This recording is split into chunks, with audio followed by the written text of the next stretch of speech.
Welcome to PLZ Soccer, this one-to-one. I'm delighted to say my special guest is Neil Lennon. Neil, great to have you back. Is it good to be back in the country? It is lovely. Got back first week of April. Enjoying time obviously with the family, seeing my friends again and playing a bit of golf. And I've been to a few games as well, so yeah, it's been great to get back into the sort of British culture of football again. Yeah, and over and above that, when you look back over your time in Cyprus, is there a tremendous sense of pride about what you achieved? Oh, amazing. Yeah, I mean, when I came in, they had a bad league campaign. So it's a bit like Scotland with the top six, bottom six. And Omonia were in the bottom six, and they just said, look, we're still in the cup. See what you can do in the cup, and then we'll build for next year. So, we ended up going all the way and winning it. And it was a great feeling to win a trophy in a different country, in a different culture. And then we had a decent pre-season. We got a really tough draw in the Europa qualifying. We're playing Ghent from Belgium, and we beat them twice, home and away, which was incredible. So we qualified for the Europa, group stage, and then we got the mother of all draws, Man United, Real Sociedad, Sheriff. It was like a Champions League group. And great experiences from those games as well. So from a footballing point of view, it was great.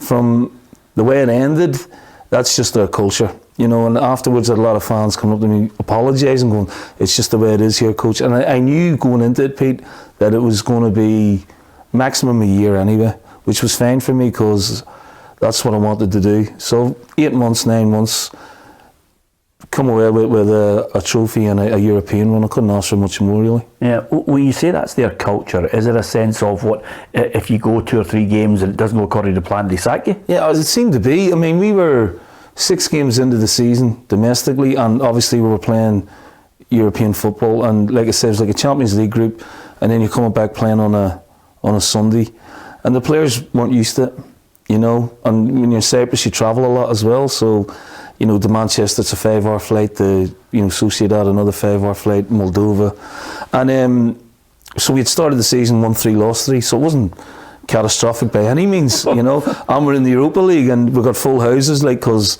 Man United and Sociedad are coming to town, and they just felt, I think they just panic, and we're only 4 points, 5 points off the top of the table, and they said, look, it's not working out. I said, what's not working out? And once they say that, they've already, in your mind and in their mind, they've made the decision. I went, fine, look, just, make sure the contract's paid up in full. And the guy who followed me lasted 2 months, and they're now 20 points off the top. So that's just the way they are. They're very reactionary. But in a good way, though, you've etched yourself into their history. Yeah. Never mind the cup win, but great performances against Manchester United. Well, we were a minute away from getting a draw at Old Trafford. A minute with a Cypriot team. My goalkeeper that night was incredible, and the players, defended like lions. And we had a couple of great chances on the counter-attack to actually take the lead and give us something to hold on to. But what was so surreal was walking out at Old Trafford as a coach. I'd never done that before. After everything I've done here in Scotland, like with Celtic in the Champions League, you're walking out at Old Trafford in European night with a Cypriot team. It's just, I never thought I would reach that level. Yeah, was it a good standard? Yeah, very good. Look, yeah, you can't underestimate. There's decent money out there. They invest in players. A lot of the owners are very wealthy. Some say there's a bit of corruption out there. I had no evidence of that, but it's always mooted in the background. But the players are well paid. They get good crowds. So your Upper Wales, your Omonias, and Orthosis, Paphos, AEK Larnaca, who played West Ham there in the conference. These clubs are well financially backed. Now, looking at what you achieved there, did you feel as if there was a certain, after what had gone out at Celtic, did you feel as if there was a certain vindication in looking and saying, by the way, in case you've forgotten, I'm a good coach? Yeah, because you're either a hero or a zero these days, and I look at the way that the management game's going, and it's just so, week to week, day to day, opinion to opinion. And my record is as good as anybody's at Celtic, five titles, 4 cups, Champions League last 16, Europa League runs, and player sales, so people forget that very quickly. it's no problem, because that's just, you have to step away from that and analyse what you have done well and what you can improve on, and then you go away to a different country and you challenge and you are successful again. So that's an enormous amount of pride personally, but I don't think I have to prove myself to anyone. I think we always, as individual competitors, the one person you want to prove it to is yourself. You know, you get up in the morning, look in the mirror and go, right, you know, can you do this? And you challenge yourself in the job, in the role. I found myself, obviously because we've had such a long friendship, I found myself kind of almost firefighting, saying, well, it wasn't a bad coach when you were beating Lazio home and away. Yeah. You know? And winning the treble. Yeah. And then 2 months later, you know, I've resigned. But it was just such a difficult, surreal experience going through the whole pandemic. It was totally different. Yeah. And I look at, you know, if you look at all the leagues, the main leagues, so PSG didn't win the title, Madrid or Barcelona didn't win the title, Liverpool had won the title the year before by 30 odd points, scraped into 4th place during COVID. Juventus, who were going for 9 or 10 in a row, didn't win the title. So it affected not only, we weren't exclusive to this, but it affected a lot of the major clubs. For me, the big thing was no supporters, you know, and then the players' way of life was totally different from what they were used to, and there was a lot of COVID anxiety among them. A lot of them worried about their families at home, and I know Rangers maybe went through the season unbeaten and they had seemingly no problems, but it was nothing to do with football, Pete. Yeah. It was more psychologically and just totally abnormal sense of living. Did you lose a lot of friends in that time? Yeah. Was that painful? Yeah, I mean, but good friends as well who were reactionary and sort of adding to the fuel and jumping on the bandwagon when, you know, they should have known better and maybe taking a step back and go, hold on a minute, why is this really happening? You know, it can't all be down to Lenny's coaching. And it certainly wasn't, you know, because there was a lot of things going on behind the scenes that were just out of your control as a coach. Yeah. Does time heal? Yeah, of course it does, yeah. But I mean, at the minute I'm quite happy in my own skin, like with the group of friends that I have, and I have many, many friends in football anyway. I was just really disappointed. Instead of them coming to me and talking to me about it first and saying, look, I'm going to go this way, Lenny, I hope you understand, I'd have been fine with that. But anyway, it didn't, it was disappointing rather than hurtful. Yeah. Was it more painful because they were teammates? Yeah, of course. Been in the trenches with them, and I'd had all the successes, not only the manager first time, but, you know, when I came back, we won 5 out of 5 trophies, you know, so it wasn't as if like the whole spell was a complete disaster, and no one really sort of analysed it and thought, well, you know,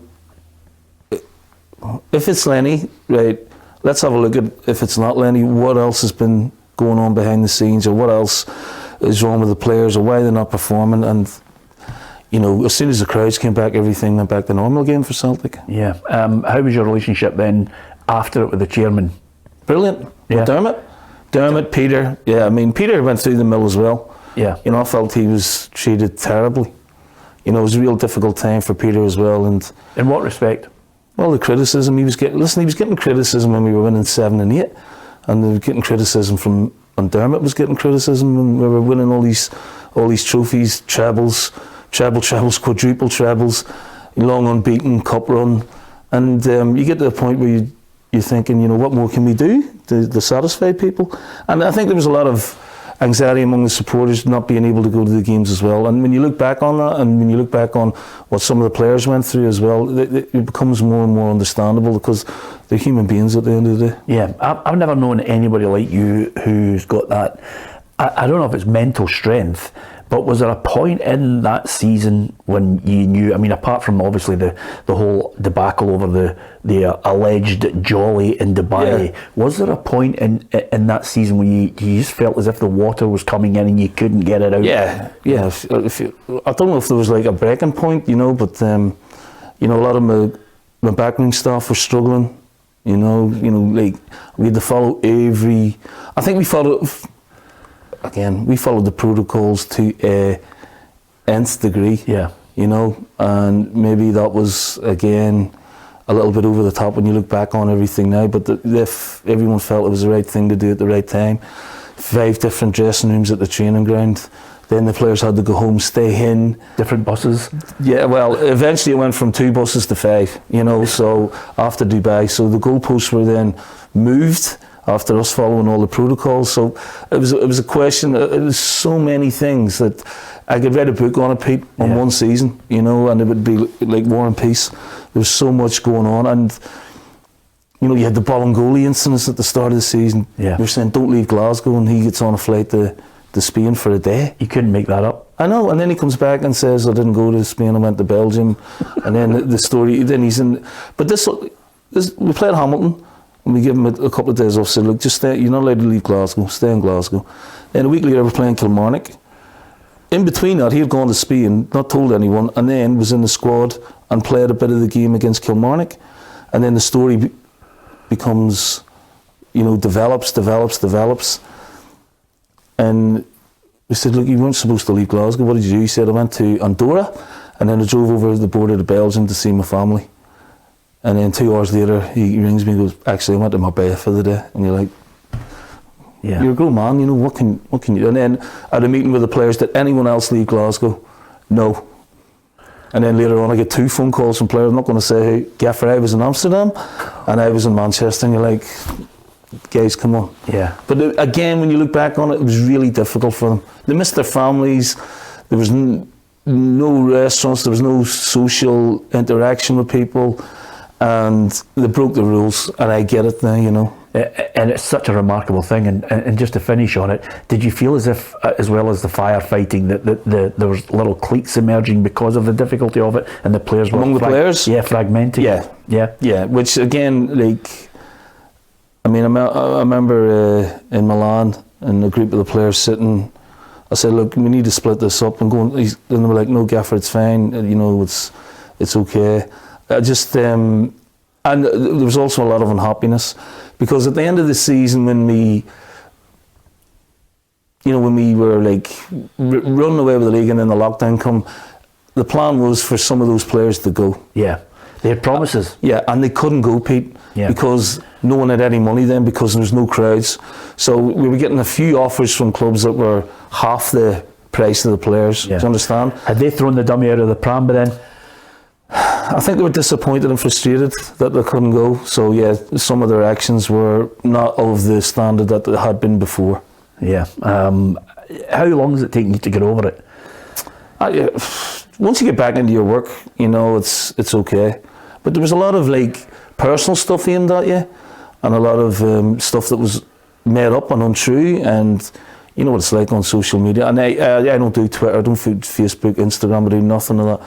But you know, it affected the family in certain ways, affected my friends in certain ways, and you get this sort of like build-up of just constant, you know, criticism and dislike, and you wonder, where's that come from? Yeah. You know, all right, you know, we haven't won the league this year, but look what we've given to you over the last 20 years since we've been here. And in a strange sort of way, not that it was the catalyst or a unique precedent, what you have sampled is what the way the management's going now. People have got a short-term fix. Managers are getting sacked right, left and centre. There's no compassion. There's no understanding of a situation now.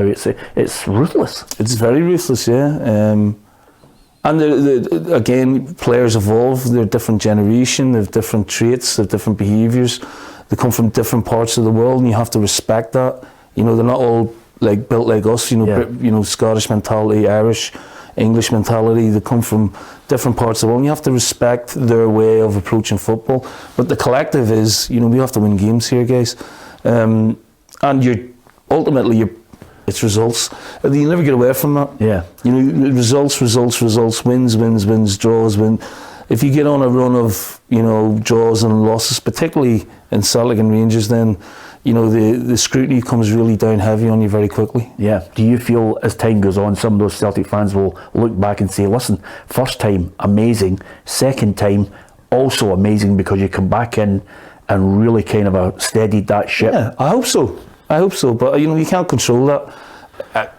Am I proud of what I achieved at Celtic? Very. You know, it may come up again one day in some capacity to work there. I don't know. But I loved every minute. It was a privilege, absolute privilege. You know, born and bred, you know, where I come from in Lurgan, to go on and do the things that I've done. You know, it's a hell of a journey. Yeah. Are you a better person than manager now? Oh, definitely.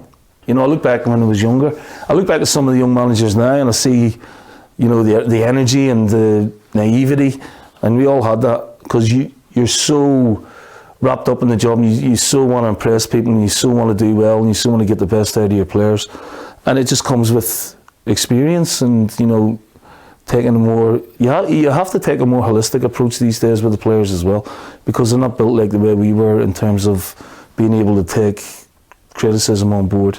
You have to be, and a lot more calmer in terms of decision making and team selection. Yeah, a lot more around it now.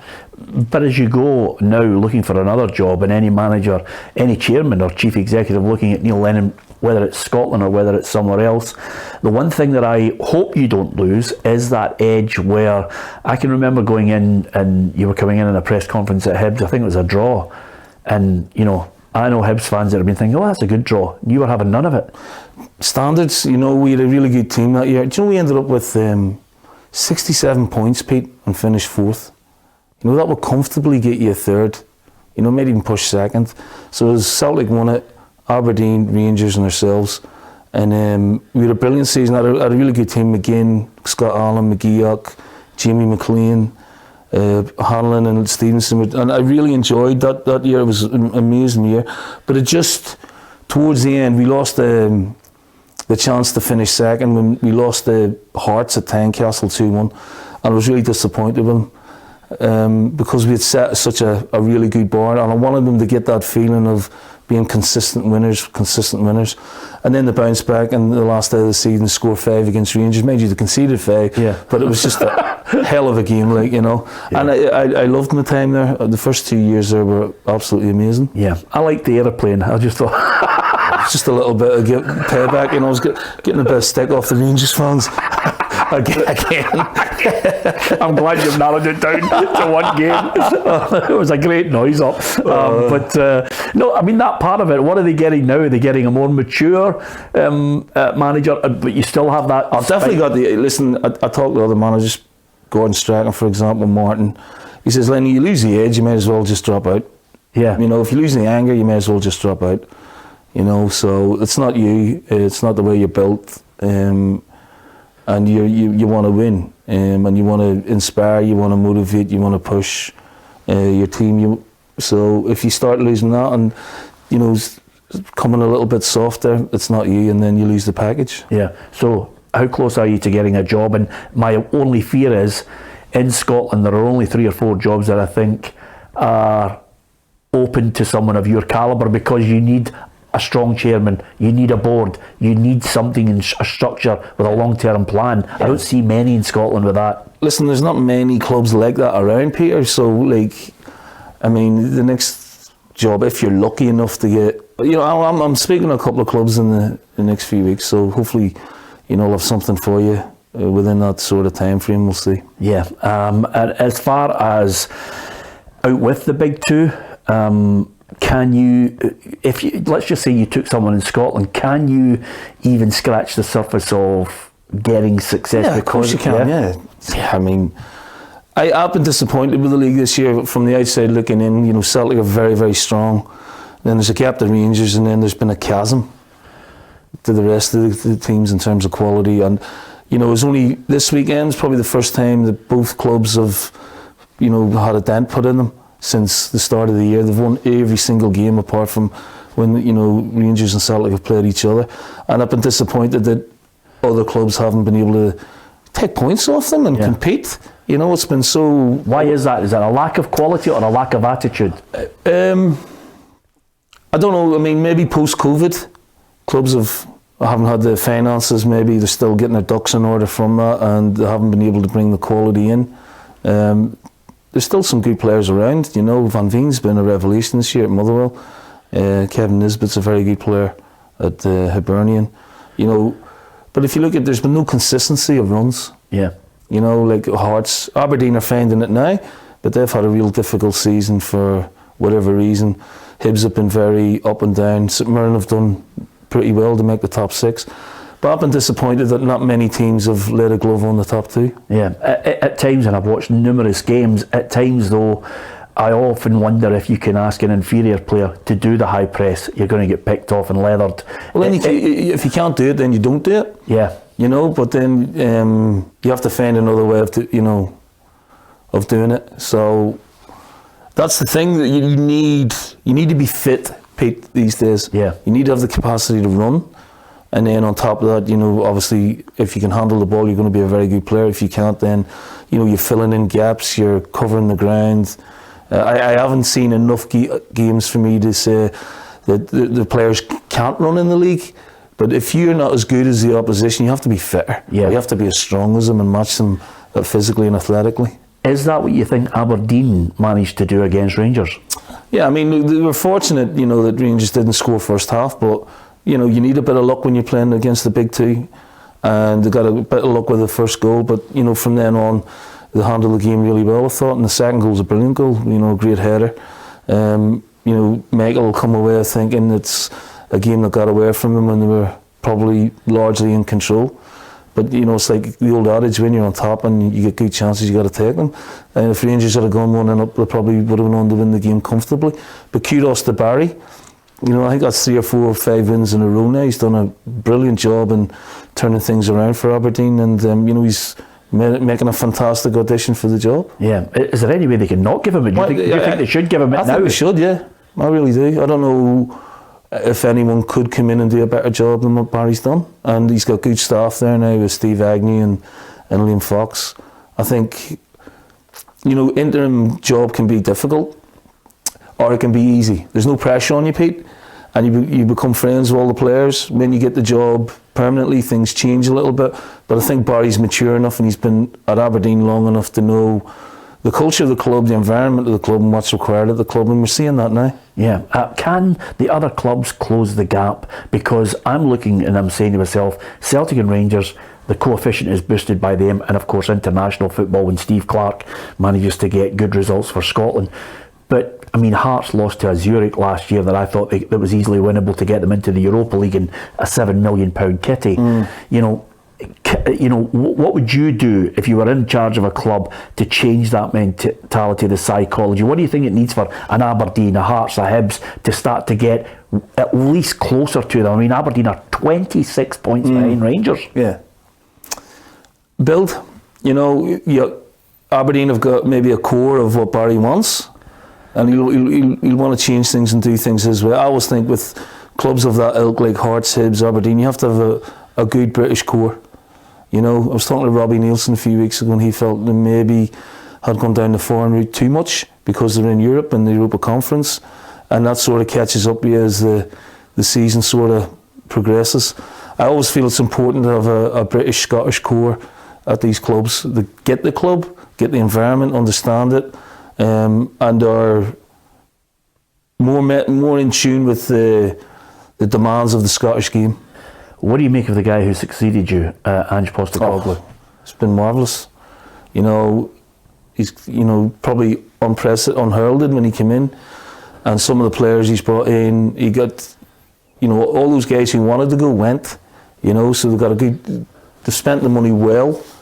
The style of football is fantastic, and the mentality of the team is excellent. They never look flustered, they never look in bother, they never look panicked. And the style of football is really good to watch. So, he is due an enormous amount of credit. I think it's a brilliant job what he's doing at the minute. Have you spoken to him? I text him all the time, and I've met him once on Bears Road, funnily enough, and I found him very engaging. He's very humble, and you can see that the way he comes across. So he's a very quiet man, but I just wish him well for the big games, and he always comes back to me. So really enjoying watching Celtic at the minute and their style of play. Yeah, and that style of play is that high press. I mean, he's got that ethos, we never stop. But what's impressed you about the way they play? The speed, the clinical, Pete. I love Kyogo. I was at the League Cup final last year against Hibs, and they went a goal down, and then he scored two brilliant finishes, totally different types. One was a left foot, second one was a right foot lob, and I'm thinking everything he does is clean. You know, then you've got the core there that was there, you know, McGregor, you know, Greg Taylor. But, you know, the players who have come in, the wingers are dynamite at times. And I love Hatate. I think he reminds me of like a Gundogan type player, just so intelligent, manipulates the ball, runs off people. And it's just such a good balance to the team. It amazes me, right, what they've done, because they're so small, some of them. You know, and in the modern game, if you look at the way Guardiola's gone, he's gone from that at Barcelona to this at Man City. Yeah. You look at the Man City team now, 7 or 8 of them are 6 foot plus. You know, you look at his back four, or you look at Stones in there, Rodri, you look at Haaland, you look at the goalkeeper, you look at De Bruyne. You know, a team of giants were from, you know, and at the minute, you know, Celtic have got these small, smart, speedy, strong players, and it's fascinating to watch, I think. Who's your player of the year? Oh, I don't know, Peter. I probably haven't watched enough football to. I'd probably go Kyogo. You know, he scored really important goals, and for me, the big goal was the equaliser at Ibrox when Celtic hadn't really played that well, and if Rangers had won, then the gap was 6 points, and you got the whole second half of the season. But the fact that Celtic came away with a point, that was psychologically a huge goal in the context of the season. Did you understand the comparisons that everybody was making with Larrson? He plays off the last shoulder, he's speedy, that 6-yard box area, he's dangerous. Yeah, I mean, probably the only thing he doesn't have on Henrik would be height, you know, and Henrik, as you know, wasn't the tallest, but he's magnificent in the air. So look, again, I don't like comparisons, because Henrik was probably one of the greatest players of Celtic of all time. Certainly the best player I've ever played with. And I get the fact that people want to compare leg for leg, but Kyogo still has a lot to do to get to that level. Yeah, you know what it's like as a Celtic manager and how you gauge success and measure it. Keeping the fans happy, as Gordon Strachan used to say, I know how to do it. He says, win, and then win again, and that keeps the hassle off. But what about Ange? I get the feeling, having spoken to him on a number of occasions, that he's building a side that's Champions League group stage, good performances, and then a knockout stage beyond what anybody thinks they're capable of. That's the sense I get from him, which is very much what you were all about. That was always my interpretation of it, as coming up from England as a player in the Premier League, win the league and then Champions League, and, you know, perform in the Champions League. And I think Angel, you know, if he can get the treble, that's be a fantastic achievement for him, and then he can park that and start thinking league, Champions League, and you know, build a team that can really compete in the Champions League, which puts the reputation of the club on the big stage. Yeah. Do you think he's close? I think he's ambitious enough to do it. I think we've got a few bits and pieces that I can't, you know, think what Ange will be thinking, but, you know, from the outside looking in, yeah, he needs a few bits and pieces to get them closer. Yeah. Do you think he'll stay for another couple of seasons? I hope so. I think he looks happy there. Look, there's always speculation when a manager's doing really well. I think he bats off the speculation. I think, again, I can't speak for him, Pete. Yeah. You know, I'm just sort of, again, speculating myself, but he looks really happy there, and why wouldn't he be? Because, you know, he's brought in a lot of good players, he's brought in a really attractive brand of football, and he's won trophies. Can you see anybody stopping their dominance? They've already announced figures of 50 million in the bank. I think it's, you're looking at another long period of dominance for Celtic. You know, I think that they're so well managed. You know, obviously, COVID had an impact on everyone, but, you know, player trading again. Then you've got the likes of Frimpong who could go. You know, if he goes for big money, then Celtic get another, you know, add-on from that. So the club's in rude health, and that's because they've got really smart people behind the scenes as well. Yeah, and of course there's a cup semi-final coming up. How do you rate the two teams? Well, psychologically it's been, you know, damaging for Rangers yesterday, because they've been on such a good run, you know, domestically, apart from when they've played Celtic. So that's Michael's first defeat, you know, out with Celtic. He'll have to park that, the players will have to park that and concentrate on winning one game of football. But Celtic just seem to have this psychological edge over them.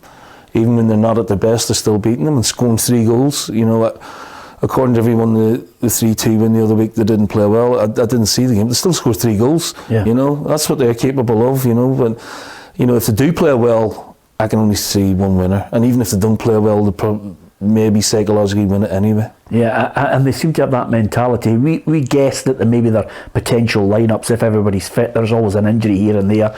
That's usually Celtic's lineup. That's usually their top 11. Hart, Johnston, Carter, Vickers, Starfelt, Taylor, McGregor, Hatate and Moy, Jota, Kyogo, Maeda. There might be the odd tinkering one or two there, but what do you make of that lineup? That's strong, really strong.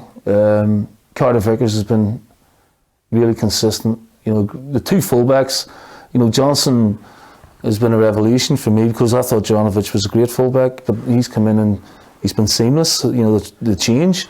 Greg Taylor's had a great season, so really comfortable. And I like the midfield, and I like Kyogo's always a threat. Yeah, you know, always a threat at any minute of the game from any angle. He's always a threat.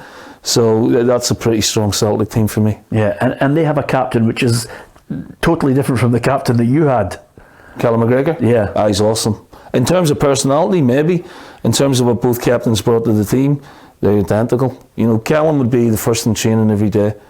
Seriously, Pete, you know, ultimate manager's dream and a hell of a player. And I think that gets lost sometimes, how consistently good he is, and his career has been impeccable, and the trophies he's won, I don't know how many trophies he's won now, but he just keeps going. You know, he just has that drive and determination, and I just love his passion for the game, and he's got a, you know, people talk about a high IQ in football. Callum's up there with any of them in terms of his tactical awareness, his spatial awareness, and his quality on the ball. Yeah, and they're up against the Rangers side. How difficult a job is it for Michael Beale, because this is the defining moment coming up of Rangers season? Well, look, if he wants to win a trophy, you know, or if the players want to win a trophy, if they want to stop Celtic doing the treble, they'll have to win this game by hook or by crook, you know, and he's got to find a way of not maybe outplaying Celtic, because that's a difficult thing to do, but maybe outworking them, you know, putting them, being a bit more physical. I mean physical within the laws of the game, obviously. I don't want to, you know, say that they're going to be elbowing people and that, but, you know, try and outwork Celtic and try and keep a clean sheet, because, you know, the couple of goals they gave away at Celtic Park were pretty poor from their point of view, could have been avoided. Yeah, what do you make of their lineup? Because if they get everybody fit, McGregor, Tavernier, Golson, Davis, Barisic, Lundstrom, Raskin, Cantwell, Tillman, Kent and Morelos. Not sure. For me, there's a lack of pace in the team at times, you know.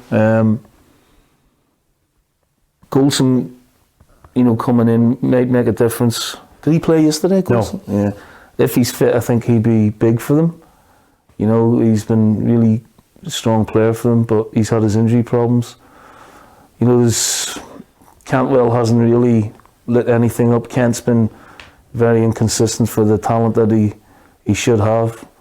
I don't know, it's going to be difficult. They're going to have to dig deep here. Yeah. They're going to have to dig deep this week and cut out the noise and concentrate on the game, you know, and they're capable of it, but it's damaging yesterday. They need a couple of days to recover from that, and then just put all the focus onto the semi-final and how they're going to win, and look at where they can maybe catch Celtic off guard. You know, they scored 2 goals at Celtic Park, that's pretty good, but they've conceded 3. Yeah. They scored 2 goals at Ibrox, but they've conceded 2. You know, they've lost the League Cup final. You know, and eventually, you know, if Michael doesn't get it right, you know, people are going to start asking questions about him. Yeah. Or maybe overall, Celtic are just better, and he needs a transfer window to build a team. Yeah. What's your prediction and why? I just think that, you know, Celtic are superior, and I'll probably go 2-0 or 3. I think we'll win it by a couple of goals. Yeah, and with that in mind, I've said that the biggest hurdle for Michael Beale, and you've been there yourself as a manager, you just, as Gordon and Martin will tell you, you've just got to win, and that keeps the angry punters at bay. How big a summer do you think it will be for him? Because that's not really his side, and he needs, you know, a lot of backing. I think he needs a rebuild. You know, still some of the best players up in are your Taverniers, you know, your Golsons. You know, some of the players who have come in haven't been, maybe they've been good players, but they haven't cut it in Glasgow. So he needs to go find players who can, and it's difficult, Pete, cut the mustard in Glasgow. And the bottom line is, you have to finish ahead of Celtic, and you have to beat Celtic, and you have to deal with all the pressure that comes with that. And you gotta have players who will run, do the work off the ball, do work on the ball. And this season they've been so inconsistent, I think. Last season they make the Europa League final, they finish the cup, or they win the cup, they finish the season strong. But it's as if like the tap's been turned off, and they've just been so. And then when they get into the Champions League against PSV, you're thinking, that's pretty good, something to build on. But they haven't built on anything. In fact, they've gone the opposite way. They've gone backwards. So he's got a big job on his hands. And it's not as if Celtic are going to get any weaker. Celtic are going to get stronger. Yeah. So you have to be careful, you take a step back and look at the job that Michael has in front of him and say, right, what can he do in terms of transfer market, and is that going to be enough to challenge Celtic? And if it's not, then you have to understand that. Do you know what I'm trying to say? Yeah. If they are going to challenge Celtic, they're going to have to spend some money. Yeah. And bring quality players in, and I don't think he's had the ability to do that so far. Yeah, and with that, I've mentioned, with Michael Beale, while he's trying to do it and trying to cement everybody's impression of him as a coach, I think, as you say, good transfer window. I think getting past the qualifiers in the Champions League and then keeping pace with Celtic is paramount, because, as you know, if he's not in touch August, September, October, suddenly he'll start to feel the walls closing in on him. Yeah, and it's really difficult to qualify for the Champions League, because they come early in the season. He might have new players trying to bed them in. He might get a tough draw, and it could go either way. If he does get into the Champions League, then maybe there'll be funds available for him again towards the end of the window. But yeah, it's a big moment in the season for him if he can get into that Champions League group again. I know I've experienced both sides of it, qualifying and not qualifying, and it can be a sore one. So yeah, he's got a big summer, a lot of work to do. I can't let you go without throwing this particular date at you, because it's quite ironic. 20 years ago, you and I were also in the same place. Is that right? 20 years ago, this very day, wow. You and I were in the same vicinity. Can you remember? Right, well, that's 2003, so we, what date's it today? End of April? April. So it was it might have been a dinner, hold on, or we were going for Seville. So it might have been maybe in the last sort of 5 or 6 games of the season as well. 20 years ago, this very day, and is Boavista. Semi-final? Yeah. Home or away? Away. Wow. That was amazing. You're right. The ironic thing about the Boavista game was, it was the one time in the whole run we were expected to win. And they were the most difficult team, stodgy, defensively well set up, just broke up the play. There was no fluidity to either of the games, and they did it really well. And of course, we had to rely on a bit of magic again from Henrik. But the feeling at the end, knowing you were going to the European final with Celtic, was just unbelievable. So we were flying out of Porto because Boavista was in, do you remember? Yeah. And Porto were flying in, having beaten Lazio. So their fans are there, our fans are there, and it was like the Beatles at New York Kennedy Airport. They were practically, we were getting carried onto the plane. There was just so much joy around and so much pride and happiness. It was just a brilliant experience to do that. Yeah, I can remember it because I think I lost the plot. Somebody said to me, what about the game? And I said, well, I'll always remember the commentary because it was 83 minutes of the worst game ever, and then Larrson popped up. Yeah, and it was a funny finish as well, wasn't it? Yeah. He sort of like, last laugh. Yeah, like he dinked it. Yeah. And the keeper's gone and it's in, and then you know what you start doing, Pete? You start clock watching. It's like, I think it was 82, 83 minutes, and you're looking at the Albi not clear one? Yeah, and Rob made a couple of good saves in that game as well, and it was a funny little ground because they were building for the Euros in 2004, so there was only like 2 stands available, and there was a pocket of Celtic fans up in the far corner, and you're thinking, zero atmosphere. We've just been to Anfield, and been to Blackburn, and been to Stuttgart, and that was such a difficult time. Of course, it's a semi-final. That's the most difficult one to negotiate. Yeah, let me talk about that run, because it was fantastic. I mean, I don't think anybody in their wildest dreams. You know what I'm like? I like a good noise up, and I always say to Sutton when I see him, I mean, honestly, it's an easy score against Basel and you're in the Champions League. I mean, it's an easy chance. Do you remember it? Yeah. Just put it round the post. But you thump Saduva, and then from there, the run was incredible. Yeah. Blackburn, Stuttgart. Well, Blackburn had come up. They'd beaten Arsenal at Highbury, and they were sitting second or third in the table, and they're a really good team. And we were fortunate to take the first game 1-0, and then we played brilliant at Ewood Park. You know, brilliant. And then Celta Vigo, I think they were third. And then it was Stuttgart, and then it was Liverpool. And every round, you know, the Scottish press were saying, "Oh, you know, we're not going to do it." Yeah, we did it. And then the one time you expected to win it was the most difficult one, the Boavista one. Anfield that night, Pete, was just very, very special. That is my favourite game of them all, and the run, just because you were involved in the build-up to the goal as well from John Hartson. Yeah.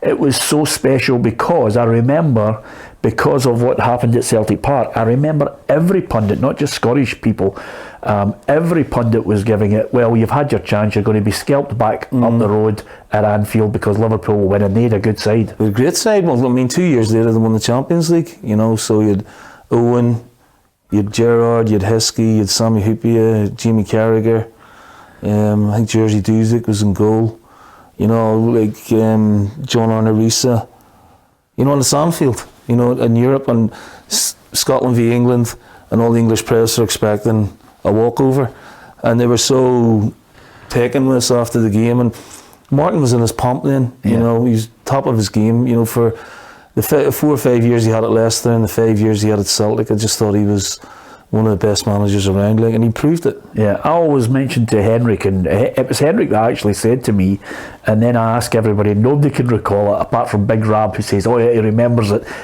chapter and verse, but I always mentioned the speech from Martin at Anfield, where most of the players say that by the time they walked out of the dressing room they thought, we're not going to lose here. No, again, like, because I've been privy to so many, but he was really on it that night, you know. You could feel there was something in the air, and it meant so much to him as well because of the great rivalry he had as a player with Nottingham Forest and Liverpool, and the tradition and the European. He sort of basically saying, like, we might never get this opportunity again. You know, Liverpool away, European quarter-final, just, you know, go and make it happen, like, you know. And we played great. You know, got the goals at the right time as well. Can I ask you about Seville? Have you ever watched the video? Never looked at it? No. Martin actually got caught out and I think saw it at an airport. Oh, really? And then he watched it because it was the first thing, because Henrik says it's just painful. I can't watch it. Why not? Because you know the outcome. Yeah. You know, and it's not the outcome that we all wanted. And even though, like, from my fractious memories of it, we didn't play a great first half. You get into this a little bit, and then we played a great second half. And when we got back in it at 1-1, we're thinking, yeah, we're looking strong. And then they scored a great goal on the counter. We get Lenichev, who's a really good player. And then Henrik gets the second, and from then on you're thinking, there's only one winner here. You know, we felt so much in control, like, you know, and the momentum was all with us. And then the red card sort of changed it a little bit, but we were under no pressure, Pete, you know. And then the third goal goes in, and I don't know if it was golden goal or silver goal back in them days, but Derley. Yeah, he was great. He was a really good player. And they went on to prove what a great team they were by winning the Champions League the next year. Yeah, I mean, you look at your Celtic side, when you were part of that team, Douglas, it's Valharan, Balde, Miyalbe, Agat, Thompson, Petrov, Lambert, Lennon, Sutton and Larrson. Pretty special team. And again, like, if you look at that team we were talking about earlier with Pep's team now, big team, big strong team, you could all play. You know, your 3 centre halves were big, Rob was big, Sutty, you know, you'd add John to that, like, you know, John didn't play because he was injured in the final. You think he would have made a difference? Of course he would, yeah. Oh yeah, John Hartson, yeah, definitely. Even if he hadn't started, you know, to have him available, like, with half an hour to go or something like that.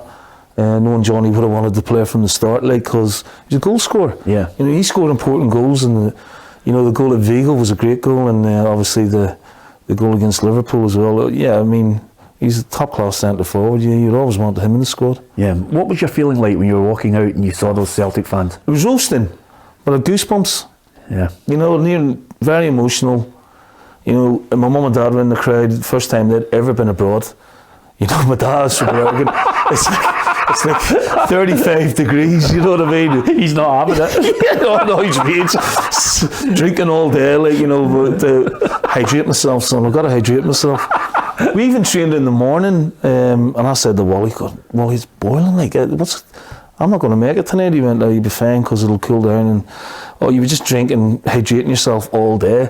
But then walking out there was just so special, like, Pete, it was just incredible. Sometimes I still get a little bit emotional about it, just the fans, to go take 100,000 people and not one arrest just speaks volumes for what they were like then, you know. Yeah, I mean, it was strange because obviously, you know, to commentate on it was special for me. But it was like a school reunion. I've never seen so many people I went to school with in all my life, and everybody who made what was essentially a pilgrimage. Yeah, it was like planes, trains and automobiles. You know, people could tell you their own stories about how they got there, you know, and cars, and I know friends of mine slept in cars and slept in train stations, but it's just a big festival of celebration, really. And then just the last little bit sort of put a downer on things. And yet you say Celtic side was such a special side, and you reckon when Henrik equalised you could only see one winner. You look at their side, you had the likes of, as you mentioned, Alenichev, Derley, Deco in that side. Most of that side were all sold on for millions. Yeah, and like I said, they won the Champions League the next year. And let's get it right, they're a great manager as well. You know, he's gone on to prove himself to be one of the greatest managers of all time. So we come up against a very strong team, but like I said, the momentum was with us at 2-2. You know, we felt that we'd got them by, you know, where we wanted them, and we were in control. I might be wrong, but that's the way it felt, you know, because I've not watched the game again, but I might be wrong. But that's just that, having that momentum after the second goal, you know, we just thought, we could win this now, you know, taking into extra time. Even when Bobo got sent off, I still felt we dropped Sutty back in the midfield and we kept Henrik up, and I just felt comfortable, like, you know, until they got the goal in or nothing, really. Yeah. Who impressed you in that team of theirs? Well, Deco, you know, he was the kingpin, really. Carvalho was a great defender. The wee boy Paulo Ferreira, the right back, went on to Chelsea as well. You know, at that time he was a superb player. Then Owen Manish, he went on to Chelsea as well, you know, Portuguese international. And then you Derley, you know, he was a pretty special striker. So they're not like maybe household names, but they would be in Portugal, you know, and they would be at Chelsea as well. Some of them, I mean, Deco went on to Barcelona as well. You know. Yeah. Is that the most painful day ever in your career? Yeah, it has to be, because that was the pinnacle. Everything, you know, great days in England, winning at Wembley with Leicester, you know, winning trebles with Celtic and championships, and, you know, your Old Firm games and stuff like that. But that was the pinnacle, like, to be in a European final, because it was the first one since 1970, you know, when they played Feyenoord. Yeah. And it had been such a long time, and Martin had brought all this tradition and hunger and pedigree back to the club, like, you know. And it was just magic, you know. He won the first treble since Jock Stein, then he gets to the European final, and it was just, you know, a great 4 or 5 years to be around the club. It's quite ironic that you know, Henrik himself, he's won the Champions League with Barcelona, and he also said, I just wanted to win that with Celtic. Yeah, because the club means so much to us. It meant so much to Henrik. And let's get it right, Pete. I mean, Henrik could have left, I'm sure, on many occasions. You know, then he goes on a free at 33, 34 to Barcelona. Then he wins the Champions League. Then he goes to Man United at 36. Then he wins the Premier League. He's just an unbelievable world-class player. And every time you sat in the dressing room, no matter who you were playing, you looked across and you saw him, you thought, we got a chance here today. Yeah. You know, he scored goals out of nothing. Right foot, left foot headers.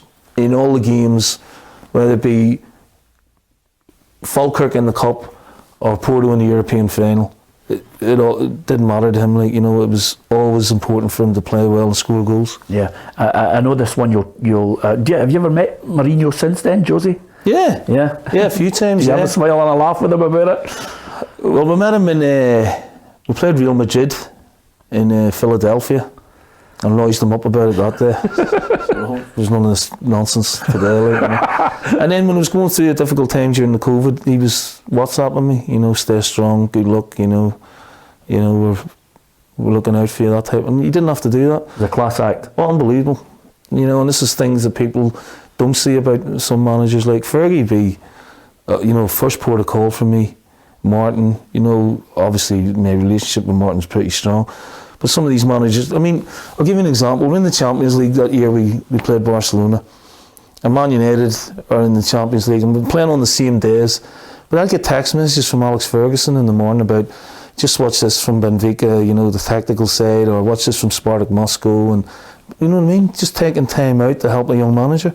Just wonderful, absolutely brilliant. Yeah, will you text him if he wins that Europa League?